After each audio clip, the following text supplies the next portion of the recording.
When you're recording a piece to camera using an iPhone or iPad, you need to remember where the lens is and look at it. If you're using the front FaceTime camera, it's really easy to look at the screen rather than the lens. After all, the screen is relatively huge, making up most of the phone's surface. In contrast, the FaceTime camera lens is tiny, not a lot more than the size of a pinhead. Because our brains are hardwired to notice faces, it's natural to look at yourself on the phone's display. So what you end up recording looks like this. You're looking at the display and not the viewer. From your perspective, the perspective of the viewer, it looks completely wrong. I should be looking at you, the viewer. When filming with the rear camera, it's a little easier because the lens is much bigger, but it's still only a few millimeters across, so it's easy to forget that the lens is not in the middle of the device.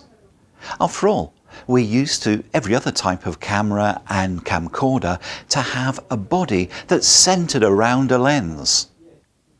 So why does it matter?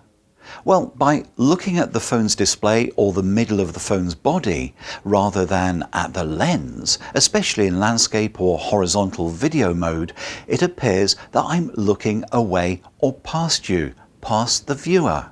Remember that the viewer is effectively behind the lens. So when I look at the middle of the phone, I'm disengaging from the viewer when I should be trying to engage with them and to try and establish a connection. As a presenter, I want the viewer to feel that they know me, the first step in them liking and trusting me.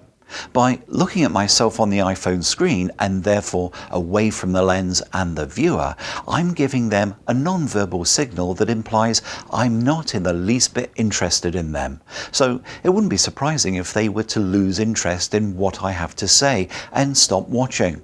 Establishing and maintaining eye contact helps me show the viewer that I like and trust them, feelings that they hopefully will reciprocate.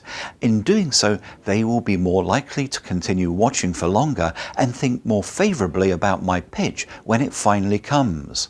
Also, because the viewer picks up non-verbal information from my eyes and my facial expression, by looking at them, I'm actually making myself more open and transparent. The viewer can see that I'm being truthful and sincere. That should reinforce their trust in what I have to say. So look into the lens, not the screen.